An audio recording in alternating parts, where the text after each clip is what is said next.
Baldur, velkomin til Suðurnesja, til Víkurfjalla. Bara kæra þakki, virkilega gaman að koma til þín. Hvernig, hvert ertu búin að vera að fara og kíkja á Suðurnesjum? Já, við erum búin að vera hérna í Reykjanesbæ í allan dag. Byrjum að sjálfsögða vellinum.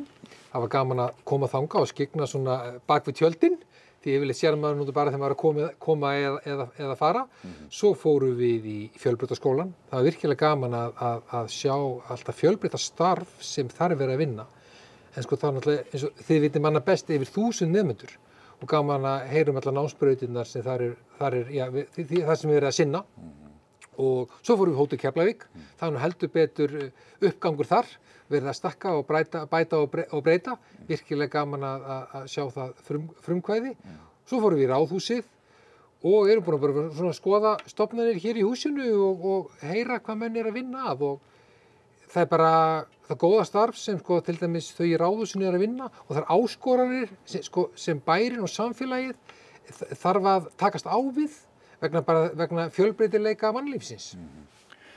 Svæðið er náttúrulega atvinnulega séð mjög háð ferðaþjónustunni. Þetta er mjög stór þáttur á Suðurnesjum, við náttúrulega erum með flugstöðina,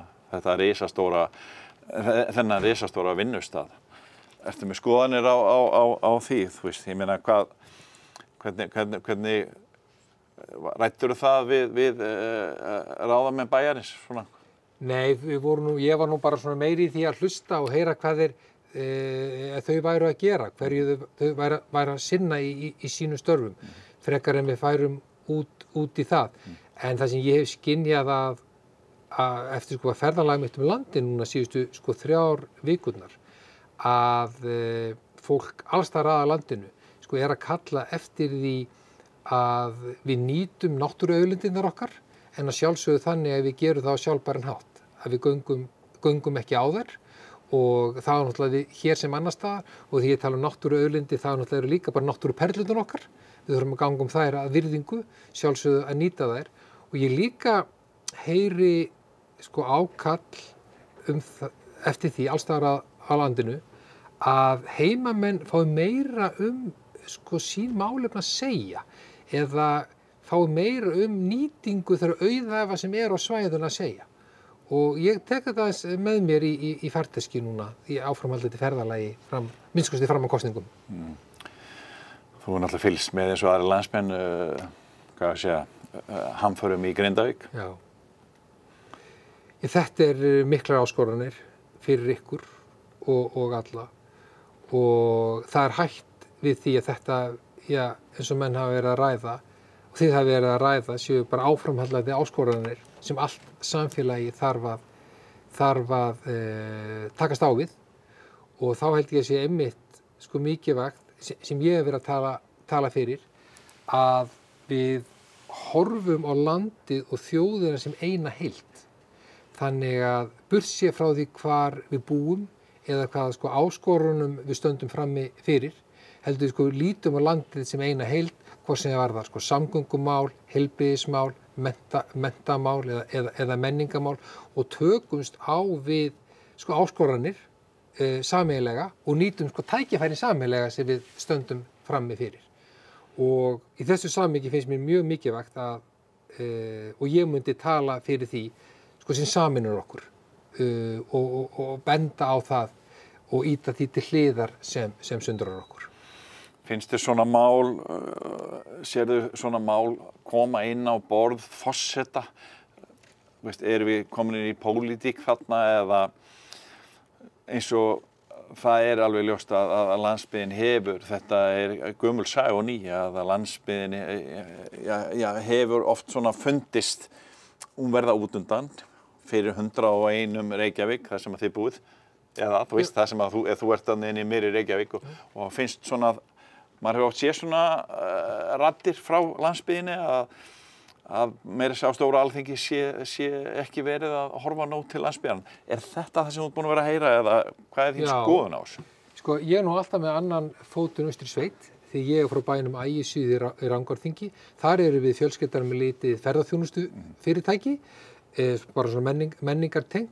Þannig ég tek sko ég grínast við það við kollega minn upp í Háskóla Íslands í stjórnmálafræðideildinni. Ég náði miklu betur utan um samfélagsumræðuna, eins og ég segi það að tala við kallan og kellingarnir í sveitinni, heldur en í skoðanakönnunum og skiptir mjög miklu máli að nálgast það þannig. Ég held einmitt að forseti eigi að koma inn í þessi mál á náttúrulega þverpólitískan hátt.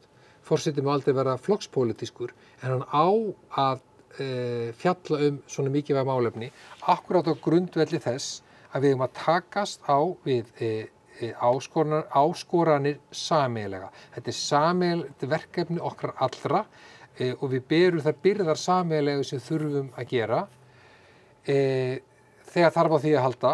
Ég hef líka til dæmis núna nokkurn skeið kallað mikið eftir aukin umræðu almannaöryggi á öllum sviðum sem til dæmis á við björgunarsveitirnar, landhelgisgæsluna og lögregluna, að þegar við erum að setja auknar byrðir á þessa aðila sem við erum að gera, við gerum auknar kröfur að þau sinni tilteknum verkefnum eins og björgunarsveitirnar hér á Suðurnesjum sem hafa verið að gera og landhelgisgæsluna hluta til, þá skiptir mjög miklu máli að við fylgjum því eftir, eða stjórnvöld fylgi því eftir með stuðningi við þessa aðila. Og mér finnst að forseti geti talað á þessum grundvelli fyrir þverpólitísku mikilvægum málum. Vegna þess að þetta varðar hagsmuni heildarinnar og á sérstaklega við hér á Suðurnesjum þessa dagana.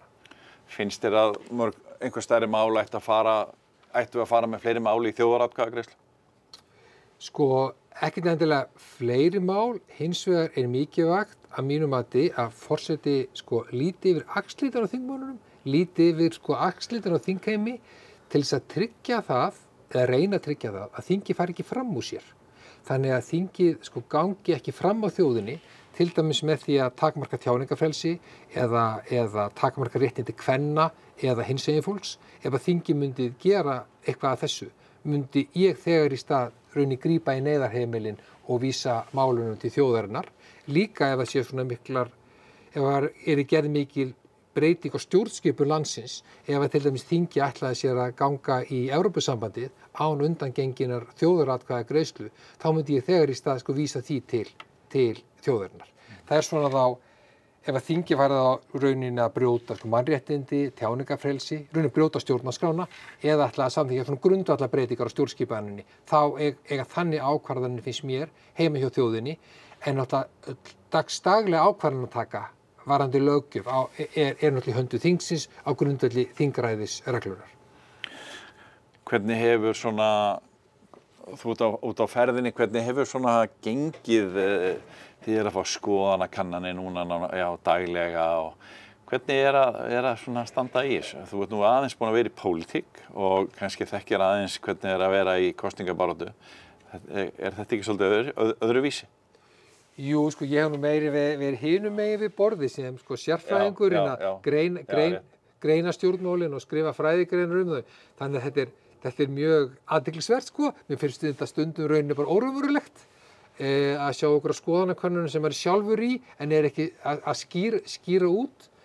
En það er bara búið að vera svo gaman að ferðast um landið og hitta fólk og ég sagði það strax í upphafi þegar var verið að leita til okkar í janúar, ef við myndum láta verða af þessu, myndi ég vilja byrja á því að taka 3 til 4 vikur hringinn í kringum landið sem við erum að gera.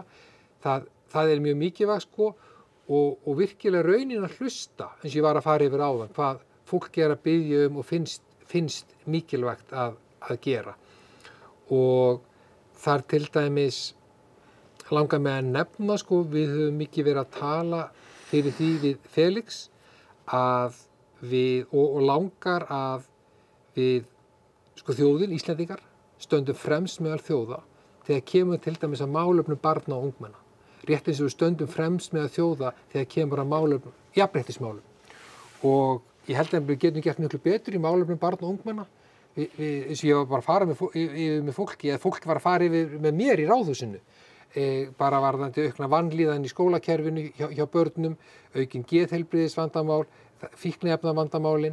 Ég held að forseti geti komið að þessu einfaldlega með því að kalla ólíka hópa fólk saman sem er að vinna þessum málum til að sjá hvort það sé ekki einhver sameiginlegur flötur, þannig getum við lyft þessum til dæmis málum á hærri stall til þess að við tökum á þessu vanda sem vaxandi í samfélaginu eins og vanlíðan ungs fólks. En ég held að sé alveg að nota sko Bessastaðastofu til að kalla ólíka hópa saman og láta gott af sér leiða. Þannig að ertu brattur, svona það hvað mánuður í kosningar? Það getur allt gerst fram á kosningum, en við erum ég er mjög sáttur við það útkomu sem við höfum verið að fá í könnunum. Við erum með svona fjórðungsfylgi, nokkuð stabílt, þannig að, en það er náttúrulega bara mæling á þessum tímapunkti, svo kosningabaráttan er svona, hún er farin í gang, en hún er svona fyrstu skrefunum, þannig það er bara mjög gaman að taka þátt í þessari lýðræðisveislu næstu vikurnar. Takk fyrir að ganga vel. Já, þakka þér.